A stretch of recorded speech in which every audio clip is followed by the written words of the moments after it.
certains amis est justement coupé de ces choses technologiques, font qu'on reste dans l'humain, dans le contact physique avec la personne. On avait là la possibilité que des gens qui utilisent de l'informatique ne perdent pas leur humanité.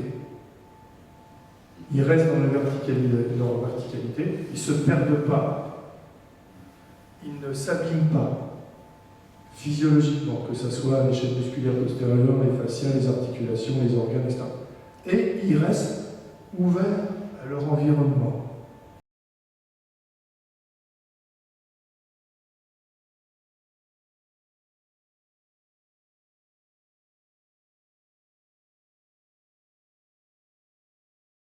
J'ai fait venir une enseignante pour un stage dans mon dojo, une dame qui est 7e dan, quand même, respect.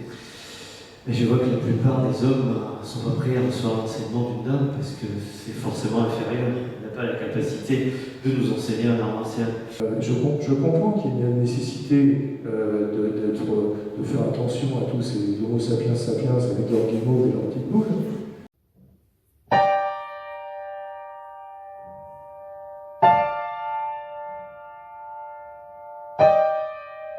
Ressources qui vont nous permettre d'ajuster nos pensées, d'ajuster nos paroles, d'ajuster nos attitudes, d'ajuster nos comportements, d'ajuster nos actes, d'ajuster nos actions. C'est énorme ce travail-là.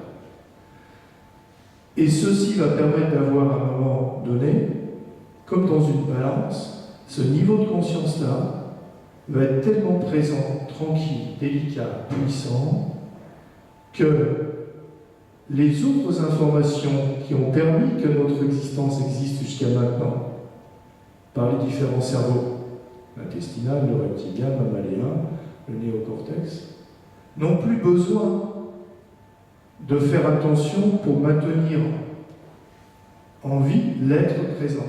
Parce que l'autre niveau est là, la bioconscience verticale.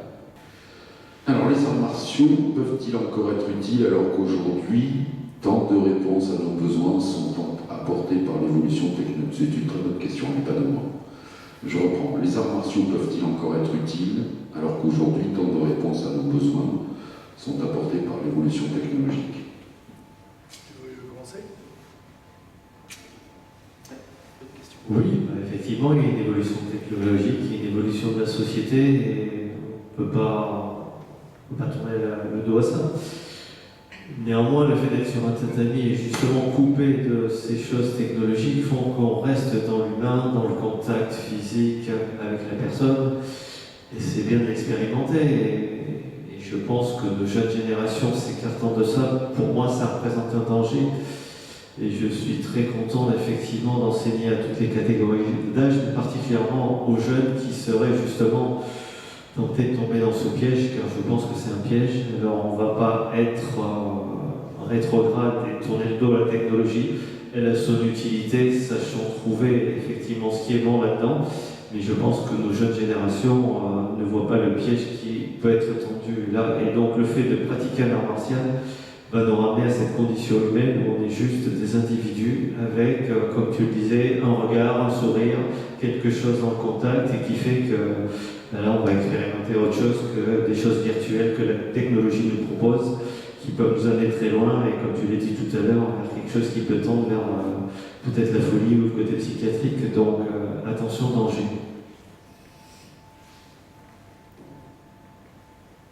En 1992, j'ai été amené par des anciens copains avec lesquels j'avais commencé de pratiquer l'aïkido en 1976, plus bien. Et qui me disaient, écoute, avec toutes tes expériences comme ça serait bien que tu écrives un ouvrage parce que ça aiderait des gens à... En fait, ils avaient commencé le cheminement d'un occidental, un truc comme ça. Écrire un ouvrage. Et puis ouais, ça m'a interrogé quand même. Je me dis, oui, si finalement, si ça peut aider d'autres personnes. Alors j'ai commencé. J'ai pris des documents, j'ai commencé à écrire, voilà. Et puis quand j'écrivais, c'est un lien que je vous fais avec cette question. Hein. Vous allez voir qu'on est complètement au cœur du truc.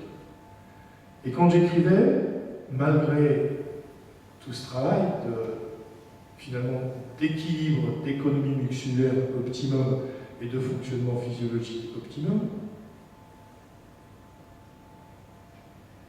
c'est pas possible, qu'est-ce qui se passe?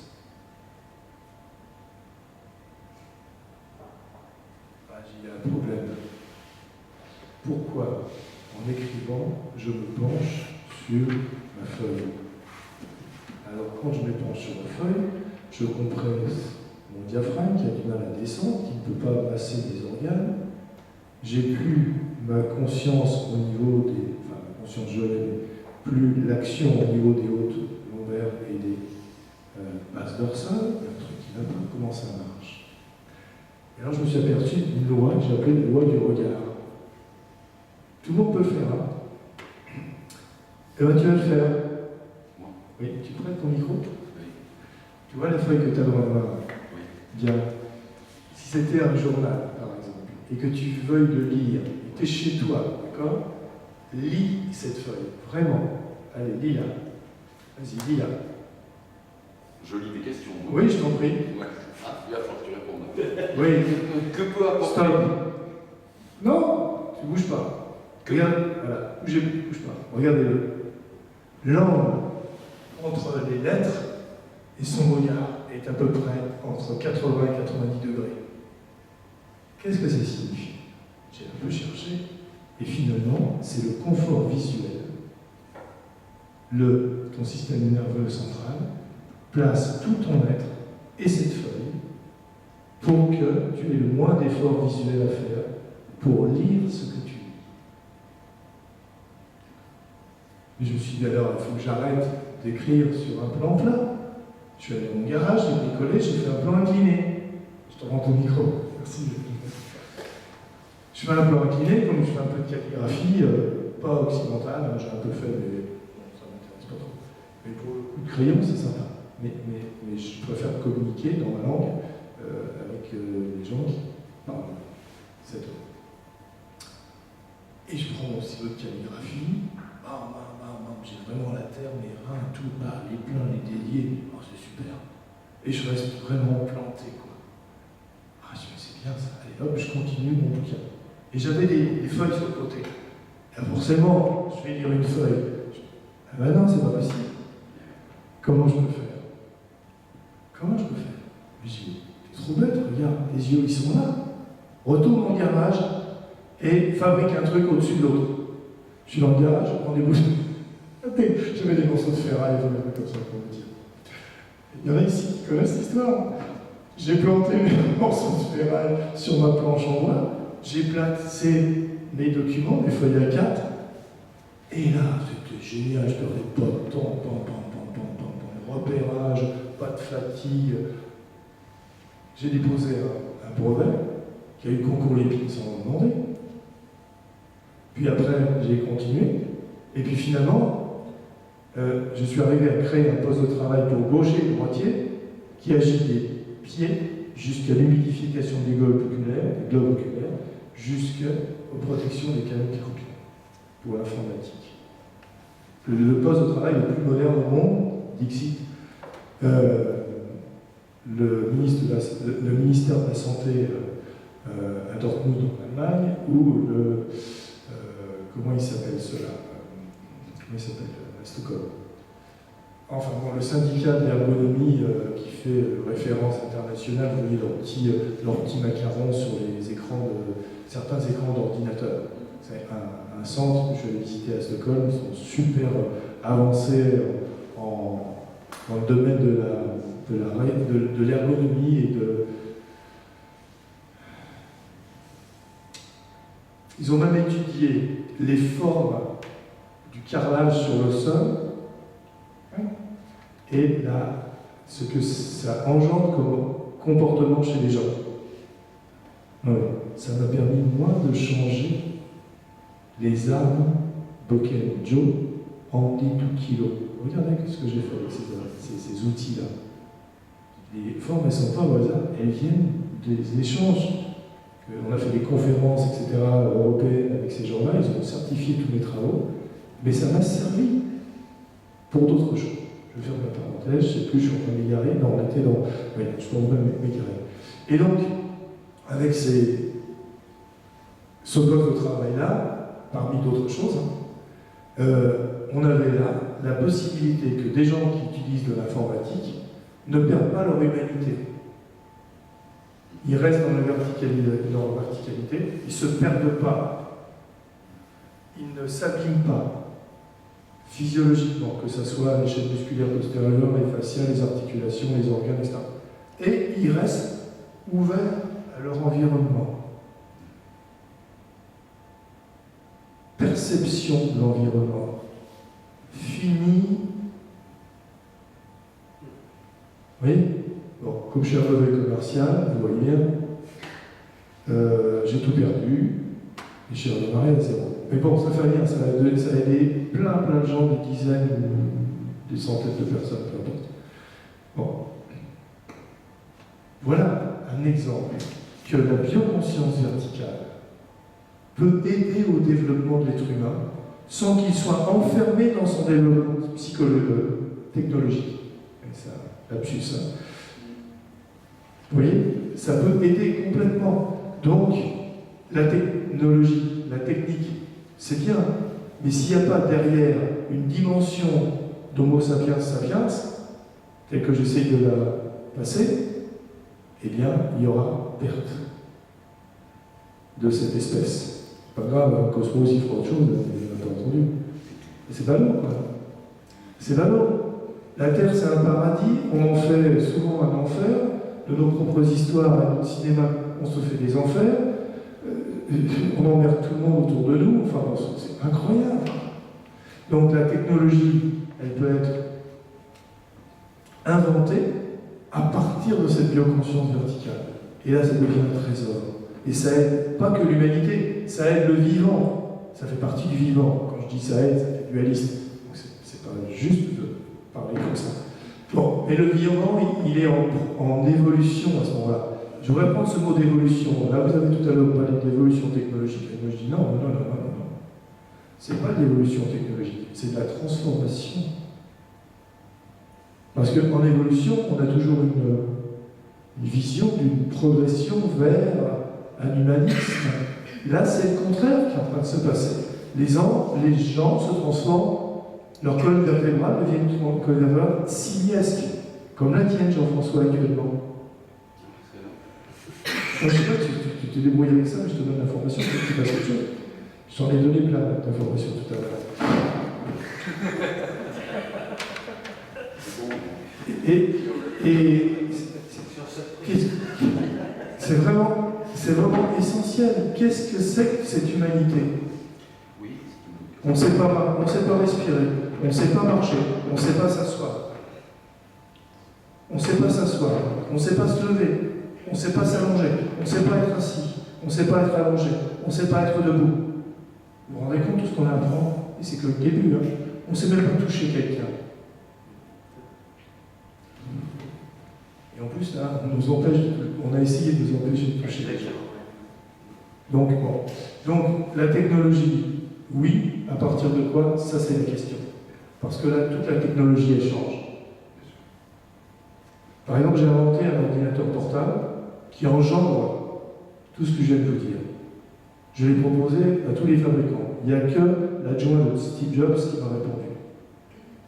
Mais en fait, il a dit, bon, en général, on ne travaille pas avec les gens en dehors de notre laboratoire pour des questions, je ne sais plus ce qu'il avait dit, des questions de quoi, de confidentialité, enfin, vous voyez, les trucs industriels, quoi. Et moi, je lui avais répondu, mais moi, je suis un moine, on s'arrange, et bien sûr, vous ferez un retour, mais moi, ce retour-là, je vais le donner aux gens. Je vais créer des centres d'enseignement.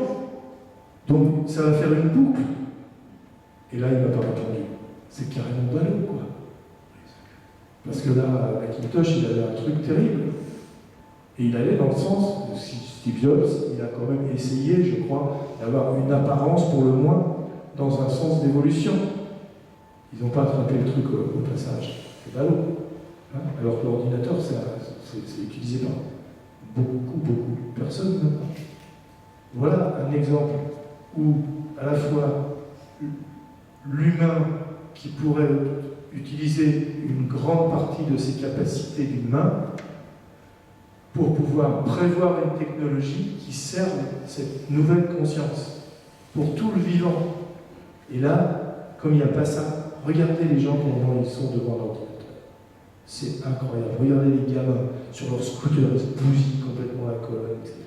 C'est une catastrophe. Donc, c'est une vraie piste, vraiment, vraiment une vraie piste.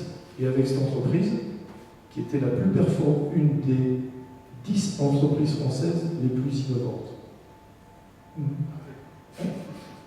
Il y avait vraiment matière à... Bon, je ne vais pas aller plus loin dans cette histoire, mais donc la réponse est oui, à condition que ça soit une évolution qui vient de l'évolution de l'humanité. S'il n'y a pas ça, la technologie, là, on est très mal parti. Et on est un peu mal parti. Voilà. Mais c'est pas... Peut-être que nous sommes au sein, on dit de la nature, nous sommes tout ça. Nous sommes au sein de tout ça. Peut-être que ce tout ça va déclencher par la loi de cause à effet. On n'est pas l'intelligence là-dessus. Un bon coup de semonce à cette humanité qui croit qu'il y a elle et le cosmos. Et moi je compte là-dessus. Alors apparemment, là je vois que nos pauvres amis les arbres n'arrivent même pas à devenir roux, et on a la mi-novembre.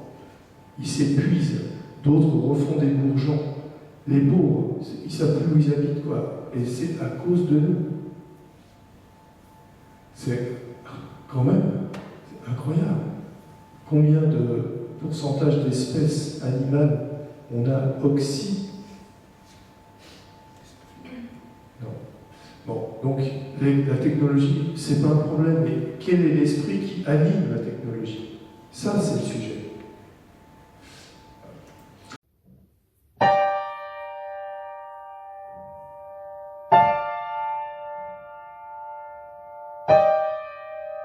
Dans notre société historiquement patriarcale, la place du féminin étant encore installée, quel rôle peuvent jouer les arts martiaux? Moi j'aime bien cette question. Ah, ça c'est une question centrale. D'abord, les arts martiaux, je ne connais plus. Hein. Si on parle des arts martiaux pacifiants, je veux bien. Les arts pacifiants, je veux bien. Les Budo, j'ai laissé. Et je pense que Buwado, c'est mieux que Budo.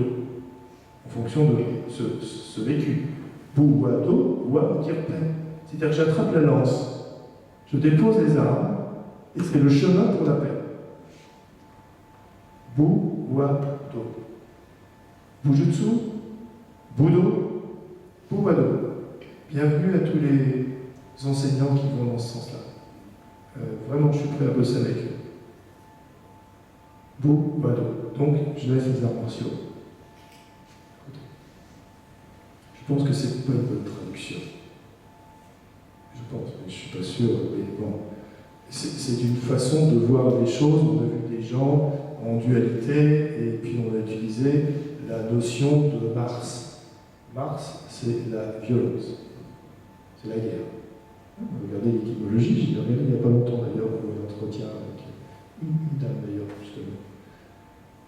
Alors, maintenant, les dames. Je vais dire ce que j'ai vu, quand même, parce que ça m'a tellement interrogé.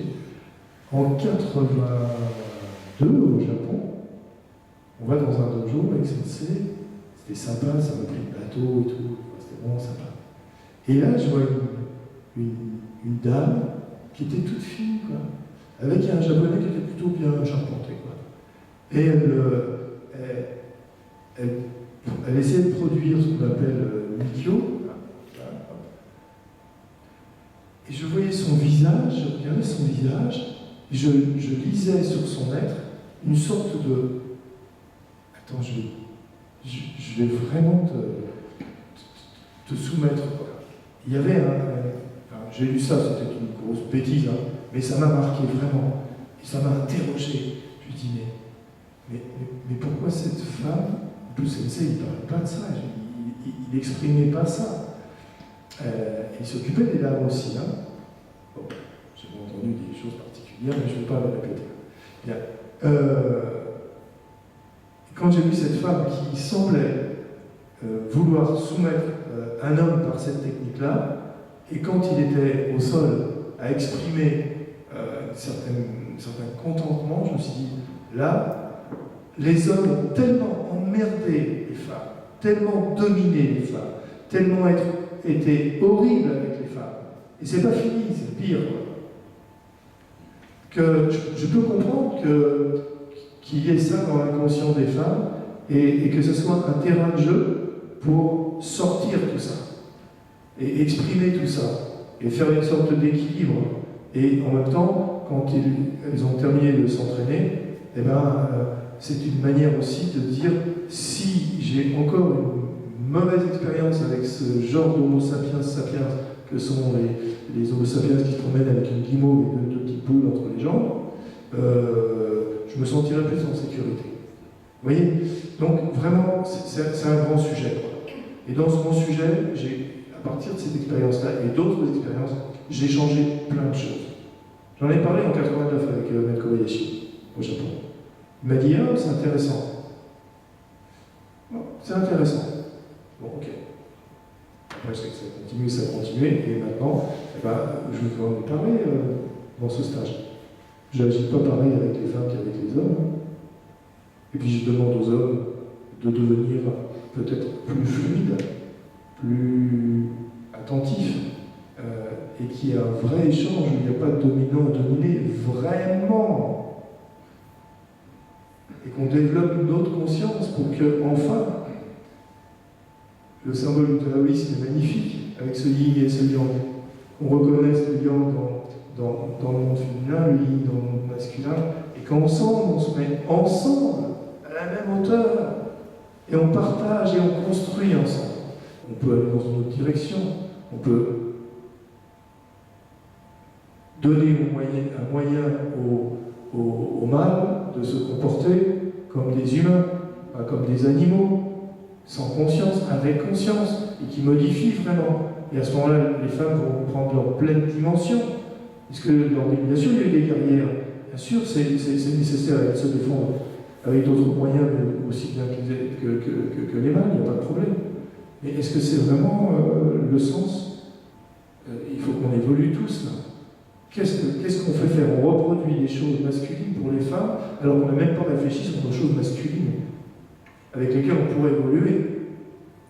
Donc c'est une vraie question, je pense. Et grâce à des femmes courageuses, MeToo, etc., on est en train de peut-être réguler tout ça.